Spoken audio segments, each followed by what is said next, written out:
ओम गण गणपते नमः। जय श्री खाटू श्याम महाराज की। हारे के सहारे की जय। मेरे चैनल पर आप सभी का हार्दिक स्वागत है। खाटू श्याम जी के बारे में तो हम में से अधिकांश लोग जानते ही हैं। उन्हीं खाटू श्याम जी की कथा को मैं कह रही हूँ।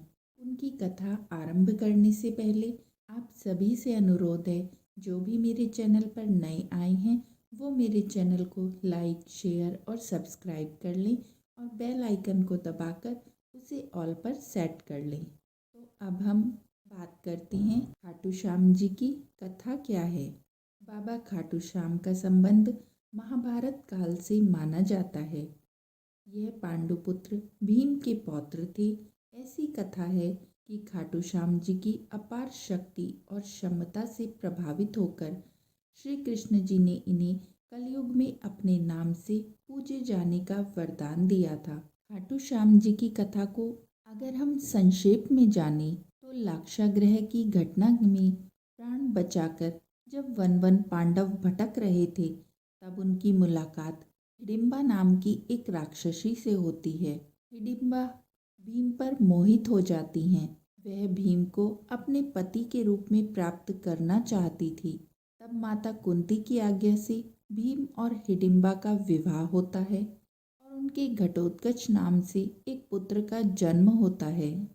उन्हीं घटोत्कच के पुत्र बर्बरीक हैं, जो अपने पिता से भी ज़्यादा शक्तिशाली और मायावी थे। बर्बरीक देवी के बहुत बड़े उपासक थे। देवी से ही वरदान में उन्होंने 3 दिव्य बाण प्राप्त किए थे, जो अपने लक्ष्य को भेद कर वापस लौट आते थे। इन बाणों की वजह से ही बर्बरीक अजय हो गए। महाभारत के युद्ध के दौरान बर्बरीक युद्ध देखने की इच्छा से कुरुक्षेत्र में जाना चाहते थे। वह स्वयं भी युद्ध में भाग लेना चाहते थे। तब उन्होंने अपनी माता के सामने अपनी यह इच्छा प्रकट करी। उनकी माता ने उन्हें कहा कि कौरव हों या पांडव हों, दोनों ही अपने हैं।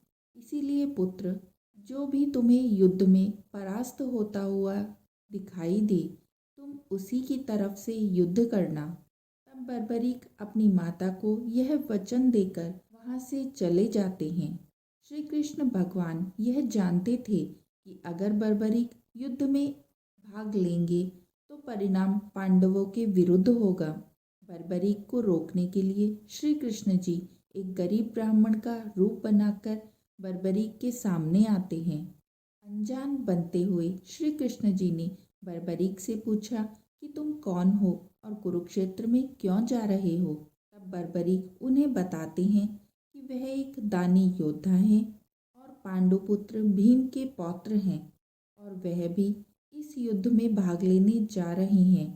बर्बरीक उन्हें यह भी बताते हैं कि उनके पास 3 अमोघ बाण हैं, जिनसे वो महाभारत युद्ध का निर्णय कर सकते हैं। तब श्री कृष्ण जी ने उनकी परीक्षा लेने के लिए उनसे कहा कि तुम अपना एक बाण चलाओ, जिससे इस पीपल के पेड़ के सारे पत्ते छेदित हो जाएं, इन सभी पत्तों में छेद हो जाएं। तब बर्बरीक ने अपना एक बाण चलाया, जिससे सारे पीपल के पेड़ के पत्तों में छेद हो गया।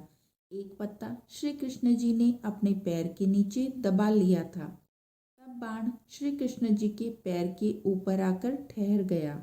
श्री कृष्ण भगवान बर्बरीक की क्षमता से हैरान थे और किसी भी तरह से उस युद्ध में भाग लेने से उसे रोकना चाहते थे।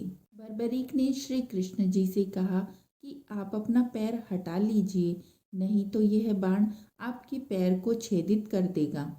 श्री कृष्ण जी ने बर्बरीक से कहा कि तुम तो बड़े ही पराक्रमी हो और बहुत बड़े दानी भी हो, तो क्या मुझ गरीब को तुम कुछ भी दान नहीं दोगे।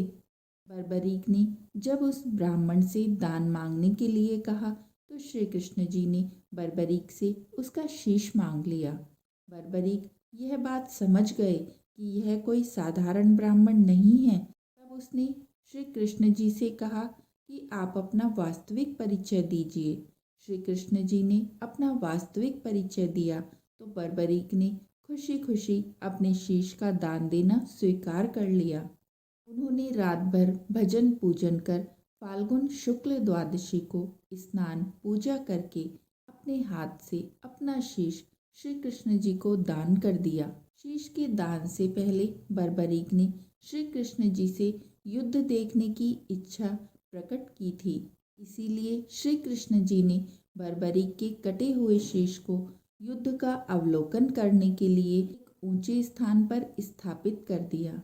युद्ध में विजयश्री प्राप्त होने पर पांडव विजय का श्रेय लेने के लिए आपस में वाद विवाद कर रहे थे। तब श्री कृष्ण जी ने कहा कि इसका निर्णय तो बर्बरीक का शीश कर सकता है, क्योंकि उसने तो पूरा युद्ध देखा है।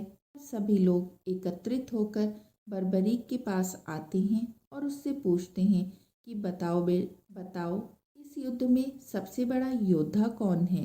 अब बर्बरीक के शीश ने बताया कि इस युद्ध में मुझे तो एक ही योद्धा नजर आया और वह श्री कृष्ण जी का सुदर्शन चक्र ही था। उसने बताया कि युद्ध में श्री कृष्ण जी का सुदर्शन चक्र चल रहा था, जिससे कटे हुए वृक्ष की तरह योद्धा रणभूमि में गिर रहे थे। द्रौपदी महाकाली के रूप में रक्तपान कर रही थी। श्री कृष्ण जी ने प्रसन्न होकर बर्बरीक की उस कटे हुए सर को वरदान दिया कि कलयुग में तुम मेरे श्याम नाम से पूजित होंगे और तुम्हारे स्मरण मात्र से ही भक्तों का कल्याण होगा और धर्म, अर्थ, काम और मोक्ष की प्राप्ति होगी। और जो भी भक्त तुम्हारे दर पर आएंगे उनका भाग्य भी बदल जाएगा। कहा जाता है कि वैसे तो किसी का भाग्य नहीं बदलता, जो जिसके भाग्य में होता है वही उसे मिलता है। परंतु बर्बरीक को जब यह वरदान मिला था तब उन्हें यह वरदान भी साथ में ही मिला था कि जो भी सच्चे मन से उनके दर पर आकर अपना शीश नवाएंगे तो उनका भाग्य भी बदल जाएगा। इसीलिए उन्हें हारे का सहारा कहा जाता है।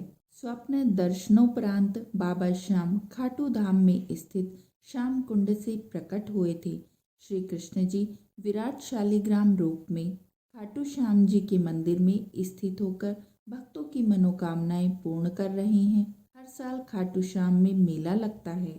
प्रत्येक वर्ष होली के समय खाटू श्याम जी में मेला लगता है। इस मेले में देश विदेश से भक्तजन बाबा खाटू श्याम जी के दर्शन के लिए आते हैं।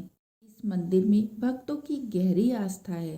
बाबा श्याम हारे का सहारा, लखदातार, खाटू श्याम जी गोविंद नंदन, खाटू का नरेश और शीश का दानी, इन सभी नामों से खाटू श्याम जी को उनके भक्त पुकारते हैं। खाटू श्याम जी के मेले का एक प्रमुख आकर्षण यहाँ होने वाली मानव सेवा भी है।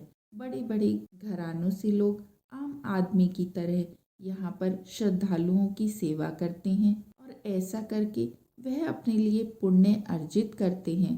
भक्तों की इस मंदिर में बहुत आस्था है।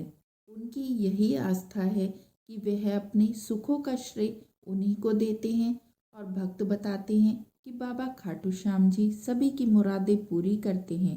खाटू धाम में आस लगाने वालों की झोली बाबा कभी खाली नहीं रखते हैं।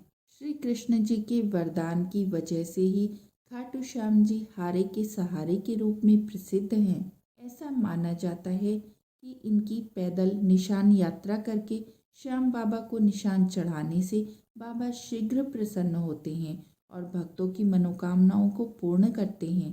सनातन संस्कृति में वैसे भी ध्वज को विजय का प्रतीक माना जाता है।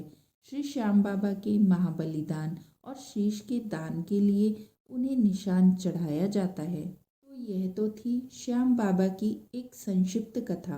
आशा है आपको पसंद आई होगी। कोई त्रुटि हो गई हो तो क्षमा कीजिएगा। बोलिए हारे के सहारे की जय, खाटू श्याम बाबा की जय।